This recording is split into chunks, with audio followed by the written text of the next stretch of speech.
Today's video is sponsored by Rocket Money, which means we will have an ad from them somewhere in the middle of the video. I often see discussions regarding game direction and what the hell it means. It's an award that they hand out at the Game Awards, where it even makes the main stage. Snoop Dogg! But it's also present at other industry award shows like BAFTA and DICE. And to be honest, most of the time, whichever game wins Game of the Year ends up also winning game direction. But I think that's crazy because almost every year a new Yakuza game comes out. It's right there. But I asked some game directors what they think good game direction actually is, and here's what they had to say. A lot of people kind of overcomplicate or romanticize game direction. It's actually a lot simpler and more straightforward than you might think. You just take a game that you like, and then you mash it together with another game that you like, and then you tell everyone to make that game. But then every time you play a new game, you add in a new feature or replace a feature with a thing from that game, or a movie that you've seen, mix it up, and then you just keep doing that over and over again until you run out of time, and then you ship the game. And that's game direction. Great game direction is when a team knows what they want the game to be and then makes intentional, pragmatic, and practical choices and compromises in order to make that thing actually exist. So when you both have a really clear vision and then you also have a team that is finding whatever way they can to also make that cool idea something that can practically occur, you're in for a treat.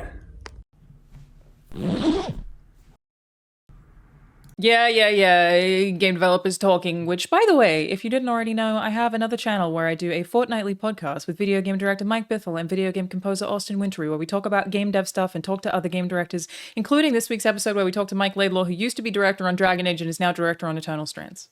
Check it out. Anyway, the real answer to the question, what is best game direction, is clearly Pirate Yakuza, Like a Dragon Yakuza, Pirate Yakuza in Hawaii, Yakuza. But actually, it's the Yakuza series in general. I have been saying this for a very long time and I stand by it. In my opinion, these games are like the pinnacle of good game direction and I love them so much, even though I recognize that they might not necessarily be Game of the Year material, which I think is an interesting distinction, and we'll get to that. But first, for anyone who's not familiar, and I'm so honored to familiarize you if that's the case, what is Yakuza / Like a Dragon? Not to be confused with the game Yakuza : Like a Dragon. That's a whole different thing. But basically, they recently kind of renamed the franchise. Let's go back to the beginning. The Yakuza franchise is known as Ryuga Gotoku in Japan, the same name as the studio that develops the games. And in English, that translates to Like a Dragon. And recently, the Yakuza series, even in the West, has actually been going by Like a Dragon instead of Yakuza. It's basically a franchise rename. Anyway, the first Yakuza game came out in 2005, directed by Toshihiro Nagoshi. He actually graduated university with a degree in movie production before working on some of Sega's early racing games like Virtua Racing and Daytona USA, but presumably always had that pull towards film and filmmaking, not dissimilar to Hideo Kojima, and that definitely shows in the franchise he ended up making. So Nagoshi slowly worked his way up the ranks of Sega and even had a significant stint at Nintendo, and I should say, what you're looking at right now is a translated interview he did with Famitsu a while back that gives much more detail into his career. Like, he really did pull a started from the bottom, now we here. I'm just trying to get through this very quickly, but I'll leave a link in the description if you'd like to read more on those specifics. But as part of working at Sega, he openly credits fellow game director Yu Suzuki for being his biggest influence. Like the person in his career that had the biggest impact on him and what he wanted to do and how he would do things. Which makes a lot of sense considering Yu Suzuki is the creator of 1999's Shenmue. How's business? Well, it's up and down. But nowadays, soccer's getting popular. And I'm not very happy about it. I think baseball is the best. Hattori-san. Yes?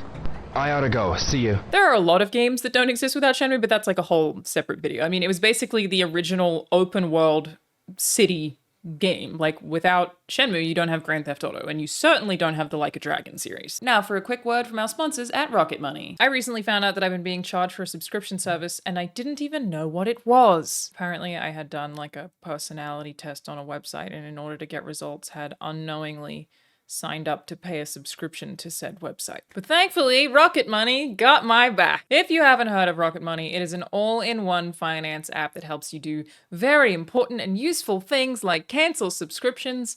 I would know. It can also help you just track spending, lower your bills, and manage your budgets. There are also custom budgeting tools that not only help you track spending, but can also give you a heads up on upcoming bills. Like if you have a trip that you're saving up for, now is a great time to jump on Rocket Money because you can find ways to make sure that you actually hit your financial goals to take that trip, for example. So all of that combined, it is a very, very useful app. Take control of your finances today. Go to rocketmoney.com/Alanah to get started for free. That is rocketmoney.com/Alanah, or you can just hit the link that'll be in the description. Thank you to Rocket Money for partnering with me on this one. Now back to the video. Nagoshi worked on the original Shenmue under Yu Suzuki as a supervisor and ultimately wasn't happy with how the game turned out. But years of experience put together, and Nagoshi ends up in a position to pitch and create a new IP. Where a number of other studios popped up in the West that were making products that were clearly inspired by Shenmue, Nagoshi specifically wanted to double down on the Japanese market. Without falling into what was sort of a trap in the Japanese game development market at the time, you were only guaranteed commercial success in Japan if you made a game that was sports, military, or fantasy. But Nagoshi had interest in bringing a serious crime drama to mature video game audiences, along with a bunch of realism, or like something that felt more real, that had a lot of his actual experiences baked into at least the first game, and so Like a Dragon was born. There are actually a whole bunch of staff underneath him during the development of the original Yakuza that actually ended up quitting because, according to himself, Nagoshi was so strict on exactly what he wanted to make, but that didn't come without reason. During the pitching process, the concept was repeatedly rejected by higher-ups at Sega, so he changed the presentation a little and pitched it again. This guy was dedicated to making what he saw as a better evolution to Shenmue, and it doesn't surprise me that a vision this specific birthed a franchise with excellent direction. Which, okay, yeah, sorry, back to 2005. Yakuza / Like a Dragon. You know what I mean, right? The first game follows the Dragon of Dojima, Morning Glory orphanage caretaker, pocket circuit champion, real estate mogul, renowned karaoke expert, and fourth chairman of the Tojo clan, Kazuma Kiryu. I adore him. The perfect man, if we just ignore like a couple of red flags. Jokes aside, he is genuinely one of my favorite video game characters ever at this point. I have a little figurine of him downstairs, shirtless. When we meet him, Kiryu has spent 10 years in prison for a crime he did not commit. Akira Nishikiyama, who was raised alongside Kiryu and was also a member of the Dojima family, kills the family patriarch. Kiryu takes the blame and as a result is not only imprisoned but also excommunicated. How funny that the Yakuza series, while it does involve plenty of actual Yakuza, does not follow the story of someone who's a member of the Yakuza. Kiryu's like chronic manly good guy. So when he's released from prison, he's flung into a world where everybody's searching for 10 billion yen that has been stolen from a group called the Tojo clan. Kiryu meets an orphan named Haruka who is being targeted by the underworld for some reason and resolves to protect her. That does kind of backfire though. Being her father figure and in any way involved in the underworld puts her at risk and has negative impacts on her future in multiple ways throughout the series. So Kiryu tries to back off of the Yakuza life as much as possible, but it's not that simple, Kiryu. You're in the game for life. Really, the underworld follows Kiryu everywhere, tries he might to avoid it. Thus is the setting of the series, really, and the themes are revealed very, very quickly. The Like a Dragon series is about loyalty, respect, family, honor, and in no small part, fatherhood. It is also truly extremely dramatic, and I think toes the line between like genuinely tragic and completely ridiculous so well. In fact, it probably doesn't toe the line, it kind of looks at the line and then jumps really far on either side of it whenever it wants. It's amazing to me that it works. The series is full of twists and turns in a way that's kind of akin to a soap opera. There are secret siblings, moles, kidnappings, pinky cutting, fake Yakuza, someone you know may have killed people you love, and while you'll see some of the twists coming, you'll be caught off guard by just as many. It has some of the most heartbreaking moments I've ever encountered in any game series. The series also does this thing that I love for this kind of character anyway, in that it really rarely shows Kiryu himself crying. It's like one of my favorite like storytelling restraint devices is that like if you have characters who are over emotional all the time, it kind of doesn't have much weight when they cry. And it's very easy to force people to feel empathetic by having people cry all the time, but Kiryu, they use it very sparingly. He's like the perfect stoic manly man, so when you see him cry either out of pride or sadness, and in one particular instance both at the same time, it's just so heartbreaking, especially if you've played through all of these games and you've spent so long with him and you know him really, really well at this point. It's kind of like seeing one of your friends break down for the first time. Truly heartbreaking stuff. The series is also, though, like I said, completely ridiculous. While it still really worked to me and I loved it as a plot device, Yakuza / Like a Dragon does have one of those instances of a fake death, involves rubber bullets. It's so absurd, and I think it might be one of the only times in fiction, like full stop, that has ever pulled this off without just pissing me off or feeling cheap. Like, it is conceptually very funny, but consequentially really impactful and actually important for all of the characters surrounding that. Like, usually if you see a Marvel movie and a character's fake dead and they come back to life, it feels like it's just to sell some more toys of them wearing that costume or whatever. In Yakuza's case, yes, there are fake deaths, but they're really relevant to character development and also funny at the same time. It just basically serves like an actual purpose and is so well orchestrated that I can't think of another franchise really at all that could pull this off without being laughed out of the room. Like, it actually has weight and impact. All of that to say is, in my opinion, these games are really well written despite their silliness, and that is in no small part because of character. There's certainly tons of plot and plenty of it is silly, but at the end of the day, the weight that carries you through all of these games is how the people you've grown to know feel about stuff. Like, it's straight up that simple. It's about the consequences of their actions and how things impact and challenge their relationships. So if it's heartfelt and heartbreaking or silly and over the top, you are consistently grounded by an insistence on showcasing what is, effectively, human emotion. Even when everything gets super silly, even with characters like Majima, who are very over the top, the people feel real. Even if their actions don't feel real, they themselves are still humans at their core. And I'd say that consistency is a big part of the series' direction, and again, it's really good. Even gameplay actually ties into that in a way that I feel like a lot of series kind of fail at. The things you spend your time doing outside of the main plot, which you can spend hours and hours and hours doing, probably hundreds of hours, aren't at odds with the story or the characters. It's all very cohesive. In a way, I guess that also feels more like real life. Like, you can go through something heartbreaking and have something hilarious happen to you at the same time. Things aren't all drama or all comedy at the same time, and I think it takes strong storytellers to effectively explore like the full spectrum of that. But don't get me wrong, there is plenty of appeal in how unrealistic these games are. They are not bogged down by this pressure that I think a lot of the, especially Western AAA market, is bogged down by, which is like this pressure to be realistic both in story and in tone and in graphics. The Like a Dragon series doesn't seem to be buckling under that. They seem to just do whatever serves their particular game best. So like, from graphics to gameplay to story, they're not focusing on ticking the most realistic box, they're focused on ticking the most Like a Dragon box, and I way prefer that. I mean, the sheer ridiculousness in these games, it's just so delightful. Let me show you my favorite example of that.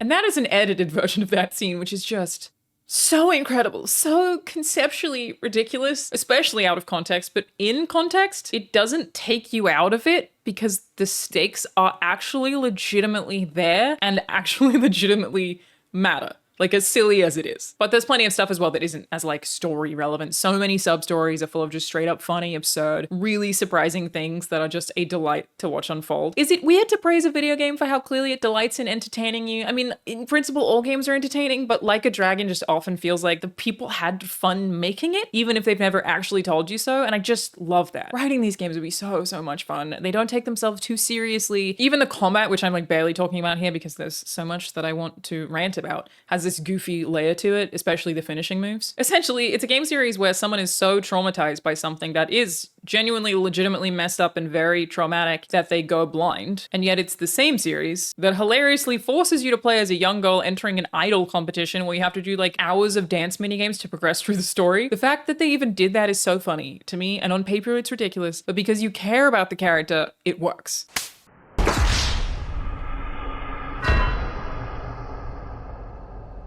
Now, from that, if I've effectively spoken about how I think the stories of these games and the things you do in these games take such ridiculous swings that almost no other video game franchise is capable of and actually nail the landing on every single one of those things because of superb character work, then let's also just talk about the amount of goddamn mini-games, which you will spend a lot of your time doing. There's a cat cafe, batting cages, karaoke, hostess clubs that you fully run and manage, including giving the girls outfit changes. Darts, fishing, are like flirt with the ego type of minigame, a photography minigame where you basically just take photos of hot girls, but it's like FMV, so they're actual real world women and not just video game women, and also that whole game can be played one-handed. Do with that information what you will. I straight up haven't scratched the surface here. There are so many games that I genuinely don't know how they've done it. They admittedly vary in quality. Some of them are outright terrible, but some of them are actually awesome, and you'll find yourself playing them over the main story a lot of the time. Now, not all of the games are complete wins either. Yakuza 3 is often referred to by the community as Blockuza because enemies block constantly, and it is truly infuriating, though thankfully modders have fixed this on PC. People call Yakuza 4 Grabuza because enemies try to grab you all the time, and it's very annoying. It's like they pivoted from 3, where everyone was blocking way too much, to everyone trying to grab you way too much.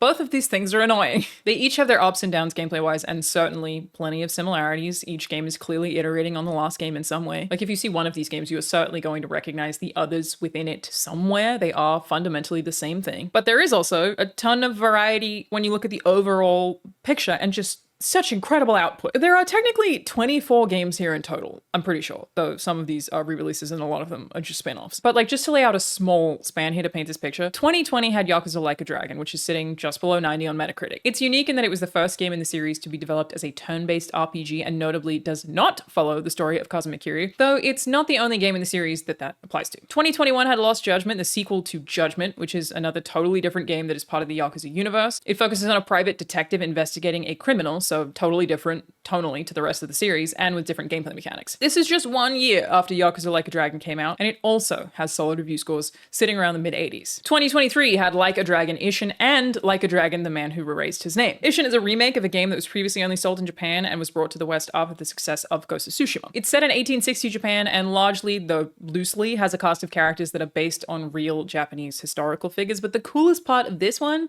is that the characters take on the appearances of characters from previous Like a Dragon games. It's like having a cast return to play different roles. But yeah, same core gameplay, same story strengths, just in a completely different era, because why not, I guess? And again, pretty consistently got 8 out of 10 scores across the board. On the other hand, Like a Dragon, The Man Who Erased His Name, which is the other game that came out in 2023, is the same story events from Yakuza Like a Dragon, but from a different person's perspective. Basically just another very cool thing to do, and again, well received in terms of both user and critic review scores. Ultimately, like, these games are conceptually extremely different, all came out in the span of 4 years, and all actually have positive reviews from audiences and critics alike. It's just so impressive. And then 2024 had Like a Dragon Infinite Wealth, an also impeccable and incredibly unique game. And 2025 has Like a Dragon Pirate Yakuza in Hawaii. They made a goddamn pirate game. You're really giving the people what they want, and I thank you for it. Literally nobody asked for that, by the way. There's no way that anyone in the Like a Dragon community was like, give me pirates. But they did it,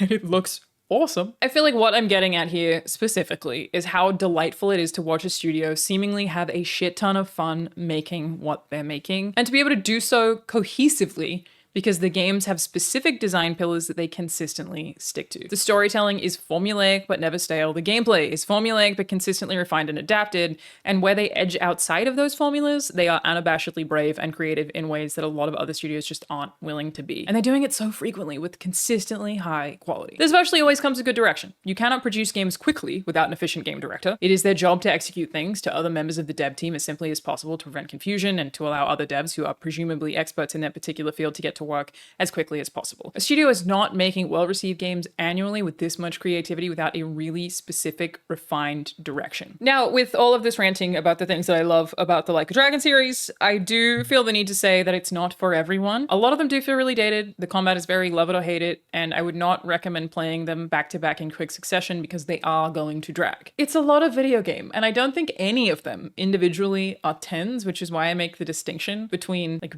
Game of the Year, Best Game, and Best Game Direction. And that's because they do have repetitive combat and fairly outdated graphics, yada, yada, yada. But the things that they set out to do well, they do exceptionally well in a way that just funnels all of that creativity into one really obvious, well-defined, delightfully creative package. This series just has such a strong, defined DNA that they can push that through and make it clear whether it's in a really serious or more serious setting like the Judgment series, or like a completely goofy setting like Yakuza, like a pirate dragon in Hawaii. All in all, a fantastic series, and they are all single player, which you love to see. That shines because it has such a strong identity that I don't think I've found in another video game franchise. And I just feel lucky to live on a planet where RGG keeps making them and keeps surprising me with the new reveal every time. I'm excited every time. I've never seen the announcement of a new Like a Dragon game and gone, I don't know about this one. I'm always so on board. I didn't even mention the music. Oh my god, it's so good. Now, if you haven't played any games in the series and you're still here, thank you. I appreciate you. I tried to avoid spoilers as best as I could while trying to articulate why I really like these games. Did I